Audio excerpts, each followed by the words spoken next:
24-এর ভোটের আগেই জারি হয়েছে সিএএ, আর ভোট প্রচারে সেই সিএএ অন্যতম ইস্যু। যে ইস্যুতে এবার নয়া টুইস্ট, সৌজন্যে মালদার প্রাক্তন তৃণমূল নেতা। চালু করেছে কেন জানেন? আপনাদের বিদেশি বানাবে। মুসলিম ভোটের ফায়দা নেওয়ার জন্য এই কথাগুলো রটাচ্ছেন।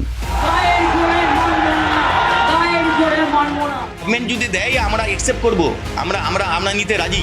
ইনি আব্দুল খালেক, আদি তৃণমূল বলা যেতে পারে। বাম আমলেও মমতা বন্দ্যোপাধ্যায়ের অনুগামী ছিলেন।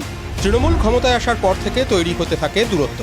মালদা তথা উত্তরবঙ্গে একটা সময় শাসক দলের পরিচিত মুখ ছিলেন আব্দুল। সেই আব্দুলই 24-এর ভোটের ময়দানে আচমকা অবতীর্ণ সিএএ এর সমর্থনে। এনআরসি নিয়ে যেটা রটাচ্ছেন উনি, এটা মুসলিম ভোটকে একত্রিত করার জন্য, উনি মুসলিম ভোটের ফায়দা নেওয়ার জন্য এই কথাগুলো রটাচ্ছেন। বাংলাদেশ থেকে 2,87 লক্ষ হিন্দু নাগরিকত্ব পায়নি। তো ইন্ডিয়ান গভর্নমেন্ট যদি আর কি এখানে নাগরিকত্ব আইন করে আর কি নাগরিকত্ব দেয়, আমাদের ভোটার কার্ড আছে, আধার কার্ড আছে, এবার যদি নাগরিকত্ব কার্ড দেয় তাহলে আমরা অ্যাকসেপ্ট করব। আমরা এটা সাপোর্ট করছি। কি হিন্দু, কি মুসলিম, কি বৈধ, কি খ্রিস্টান, কি জৈন, সবাইকে নাগরিকত্ব দাও। নাগরিকত্ব বিলের সমর্থক, তবে দাবিও রয়েছে এদেশের সংখ্যালঘুদেরও নাগরিকত্বের কার্ড দেওয়া হোক। এই দাবিকে সামনে রেখেই খালেক রাজনৈতিক দল খুলে ফেলেছেন। নাম People's Rights Party of India. খালেকের দাবি, রেজিস্ট্রেশন এসে গেলে লোকসভায় প্রার্থীও দিচ্ছেন, তবে মূল লক্ষ্য বিধানসভা ভোট, মূল লক্ষ্য সংখ্যালঘুদের ন্যায় বিচার।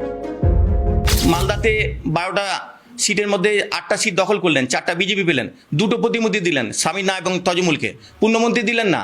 মুসলিমদের তালায় কি করলেন উনি? মুর্শিদাবাদে 22টা সিট, 2টো বিজেপি পেলো, 20টা তৃণমূল পেলো, ওখানেও 2টো প্রতিমন্ত্রী দিয়েছেন, পূর্ণমন্ত্রী দেননি। মমতা ব্যানার্জি কতটা সেকুলারিজম ওটা আমার ভালো বোঝা হয়ে গেছে। মালদা, মুর্শিদাবাদ এবং 2 দিনাজপুর। খালেকের দাবি, আপাতত এই 4 জেলায় তার সংগঠনের শক্তি রয়েছে। ভবিষ্যতে এই শক্তি বাড়ানোই তাঁর লক্ষ্য।